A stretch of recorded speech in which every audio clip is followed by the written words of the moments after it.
라고 생각하시면 돼요. 미티어보다 성능은 아마 훨씬 더 좋아질 겁니다. 10년 뒤 정도에 이제 나오는 거죠. 다음 전투기를 위한 일종의 사전 개발이죠. 미티어 대비 한 절반 가격을 지금 생각을 하고 있어요. 전반적인 비행 속도나 사거리는 거의 미티어를 이렇게 추종해서 지금 가고 있어요. 미티어는 한 가지 단점이 기계식 레이더를 써요. 우리가 하려는 장공공은 카밴드라고 목표를 정밀하게 분해하는 능력이 높아요. 탐지율이나 요격률은 상대적으로 높은 거죠. 거기에 가격까지 싸.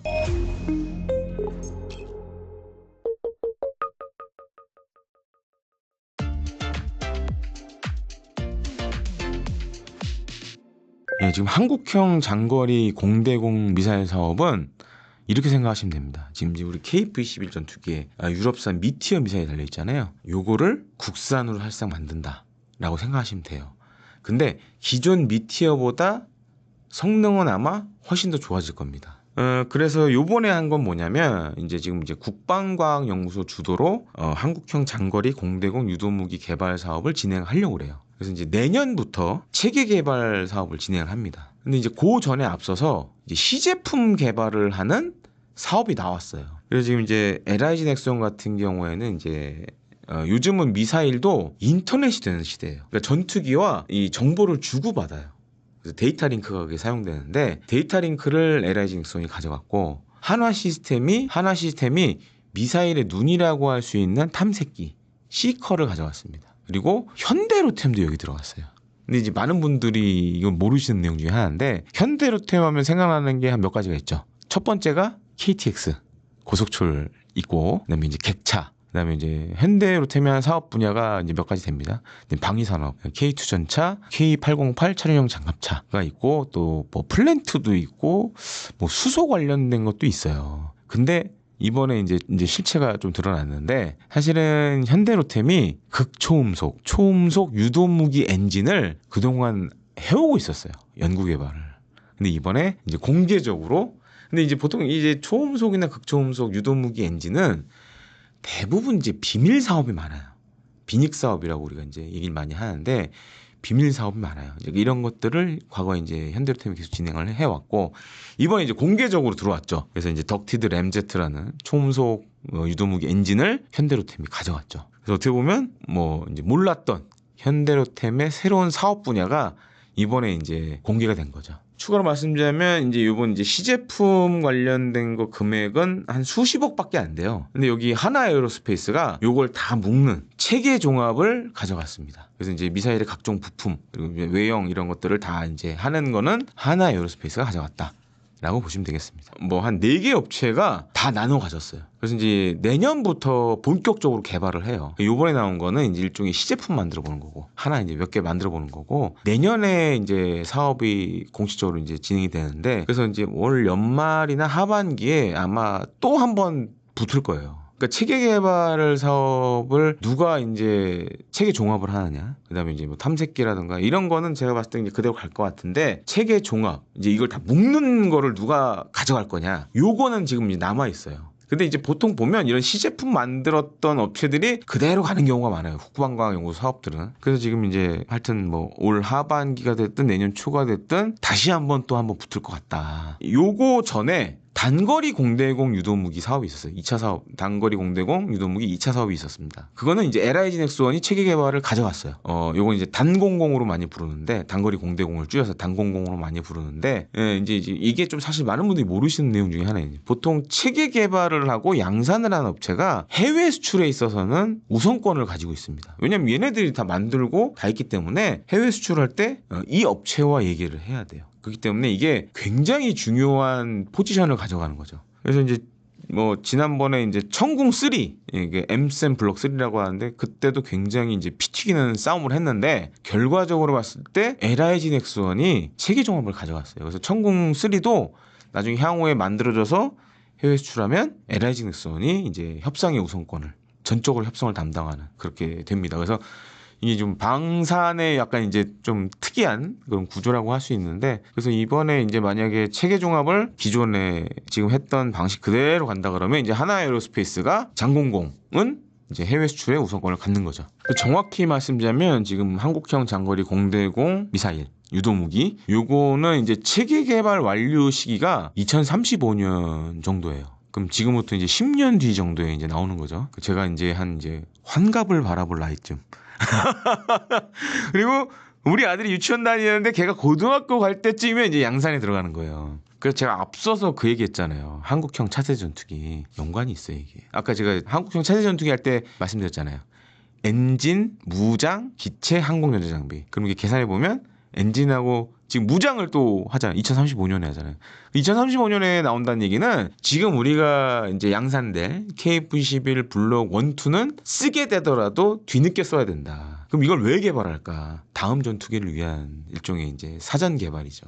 그런 용도로 좀 생각을 해보셔야 될 측면도 있고 또 한 가지로는 이제 지금 미티어는 미사일 한 발당 가격이 40억 이상 합니다. 40억이면 강남의 웬만한 아파트나 꼬마 빌딩 정도 가격을 하겠죠. 한 번 쏠 때 그게 날아가는 거예요. 40억이 날아가는 거예요, 그냥. 근데 이제 보통 KF-11은 아래다 4발을 답니다. 그럼 한 160억 정도 되는 거죠. 굉장히 고가의 무장이에요. 근데 이제 우리 같은 경우에는 미티어 대비 한 절반 가격을 지금 생각을 하고 있어요. 그래서 제가 봤을 때 한 20억, 많으면 30억 정도 지금 생각을 하는데 보통 지금 이제 미국이 만든 암람 같은 중거리 공대공 미사일이 한 20억 정도 해요. 근데 이것도 이제 좀 올라서 20억이 된 거고 20억 정도면 그래도 해외 시장에서 해볼만 하다. 미티어 절반 가격이면 그렇게 봐야 될 것 같습니다. 전반적인 비행 속도나 사거리는 거의 미티어를 이렇게 추종해서 지금 가고 있어요. 그래서 이제 미티어가 어떤 장점이 하나 있냐면 보통 이제 공대공 미사일들은 고체 추진체를 많이 사용합니다. 그래서 이 추진체가 연소되면서 얻어지는 운동 에너지로 목표물까지 날아가요. 근데 지금 이제 우리가 만들려고 하는 이 장거리 공대공, 장공공이나 유럽이 만든 미티어는 덕티드 램제트라는 걸 사용해요. 그래서 얘는 어떤 장점이 있냐면 마라톤 선수인데 단거리 선수처럼 달려가는 거예요. 그래서 이제 미티어가 마하 4, 5 되는데 일단 쏘기 시작하면 마하 4, 5로 쭉 날아가는 거예요. 근데 제가 이제 앞서 말했던 미국의 암람이나 이런 것들은 이제 추진체가 타고 그걸로 날아간다고 하잖아요. 그럼 어느 정도 시간이 지나면 이제 속도가 떨어진단 말이에요. 근데 미티어나 지금 우리 장공공은 일정한 속도로 쭉 빠른 속도로 날아갑니다. 그러면 어떤 일이 생기느냐? 적 전투기가 피하기 힘들겠죠. 그런 장점이 있고 실제로 이제 미티어도 장점으로 많이 내세우는 게 탈출 불가 구역이라는 게 있습니다. 그게 한 미티어 같은 경우는 4, 50km 되는데 요 반경 안에서는 전투기가 무슨 지랄 발광을 해도 못 빠져나가. 격추가 될 수밖에 없어요. 근데 우리도 아마 이제 미티어를 추종하고 있기 때문에 그렇게 이제 노 이스케이프 존, 탈출 불가 구역이 한 그 정도 되지 않을까 이렇게 생각이 되죠. 지금 그리고 이제 미티어는 한 가지 단점이 그 미사일의 눈, 탐색기가 기계식 레이더를 써요. 그리고 사용하는 주파수대가 쿠밴드라고 우리가 많이 얘기를 하는데 이게 탐지 범위는 넓지만 이 목표물에 대한 정밀한 분해력이 좀 떨어져요. 근데 지금 우리가 하려는 장공공은 카밴드라고 이거는 이제 파장은 이제 이 빔폭은 좀 좁은데 목표를 정밀하게 분해할 능력이 높아요. 그래서 지금 만들어지고 있는 차세대 지대공 미사일, 공대공 미사일들은 보통 이제 카밴드로 많이 넘어가고 있습니다. 근데 우리 지금 장공공은 차세대 레이더 시커, 그러니까 A사 방식의 전자주사 방식의 카밴드를 사용한다. 그러면 미티어와 같은 비행 성능도 갖고 있으면서 탐지율이나 요격률은 상대적으로 이제 높은 거죠. 거기에 가격까지 싸. 20억이야. 그러면 이제 진짜 해볼 만한 거죠, 그때는. 일단 이제 유럽하고 우리나라 같은 경우에는 인건비 차이가 좀 있죠. 예. 그리고 여러 가지 이제 부품이라던가 이런 것들도 우리가 이제 국내 개발하는 게 많다 보니까 유럽에 비해서는 이제 좀 저렴하다고 할 수 있죠. 그러니까 이제 KF-21은 잘 보시면 전투기잖아요. 전투기가 전투를 하려면은 무기가 필요하겠죠. 그래서 우리 지난 시간에 했던 이제 철룡, 장공지가 이제 장공지2가 KF-21 장착이 될 예정이고, 그다음에 이제 35년 이후에 장공공, 단공공 이런 것도 이제 달리고 거기다가 더해서 지금 이제 어찌 됐던 간에 유도 무기들의 추세가 초음속, 극초음속 무기들이 이제 대세가 되고 있어요. 근데 우리나라는 이제 현대로템이 그런 추진기관을 만들고 있고, 그리고 지금 이제 KF-21 수출에 약간 걸림돌이 이거예요. 엔진도 문제지만 무장이 다 이제 유럽 나라에서 만든 거다 보니까 해외 수출을 할 때 요 나라들의 정부들의 수출 승인을 받아야 됩니다. 그러니까 이게 말처럼 이렇게 KF-21 수출할 때 이제 걸리는 게 많아지는 거죠. 특히 이제 지금 미티어라든가 지금 이제 AIM-2000 이런 것들은 유럽의 어떤 특정 국가가 다 만든 게 아니에요.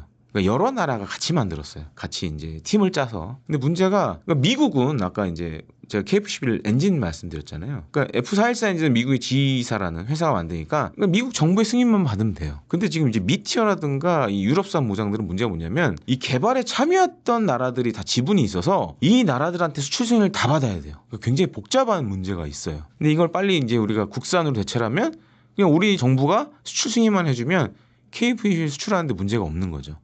이런 장점이 있고 또 한 가지는 지금 이제 개발 중인 것 중에 하나가 초음속 공대지 공대함 미사일도 만들고 있어요. 그래서 이런 것들이 향후에 이제 KF-21에 적용이 되면 훨씬 더 이제 경쟁력을 갖겠죠. 그리고 이제 뭐 극초음속 미사일도 지금 적용을 하려고 그러고. 그래서 이제 전투기에 사실은 이게 무장이 굉장히 중요한 요소입니다. 근데 다만 이런 문제는 있어요. 지금 만들고 있는 뭐 여러 가지 그러니까 이게 KF-21에 지금 장착을 예정하고 있는 국산 유도 무기들은 이제 한 가지 단점이 뭐냐면 KF-21 수출이 잘 돼야 얘도 수출이 잘 됩니다. 그러니까 묻어가는 애들이에요. 혼자 팔기는 좀 애매한. 그렇기 때문에 이게 어떻게 보면 이제 무장 확충이라는 게 KF-21 수출에도 도움이 되지만 우리 국산 미사일 수출에도 이게 영향을 준다라고 좀 말씀을 드리고 싶습니다. 그래서 실제로 그런 문제도 한번 있었어요. 물론 우리 KF-21은 아직 수출이 안 됐지만 유로파이터 타이푼이 이제 사우디아라비아에 수출했는데 그게 이제 독일의 딜사가 이제 그 AIM-2000 지금 이제 우리 KF-21을 똑같이 쓰는데 독일의 딜사하고 이제 유럽의 여러 나라들이 같이 만들었거든요. 근데 독일 정부가 수출 승인을 안 내주는 거예요. 그런데 팔고 싶어도 못 파는 거예요. 정부에서 반대하니까. 그래서 그 사우디아라비아가 그걸 한 몇 년간 못 받았었어요. 미사일을. 그 주문을 했는데 미사일이 안 오는 그런 상황이 있었죠. 그래서 이제 우리 이 국산 공대공 무장이 중요한 게 만약에 우리가 이제 KF-21 어디 수출하려고 하는데 독일하고 또 사이가 안 좋아. 그럼 독일 정부가 안 돼. 그러면 미티어랑 그 AIM-2000 아이리스-T를 장착을 못 해요. 그럼 전투기로서 역할을 할 수 없는 거죠. 이제 그런 문제가 있기 때문에 그래서 이제 국산 공대공 미사일들을 만들어야 되는 이유가 여기 담겨 있습니다.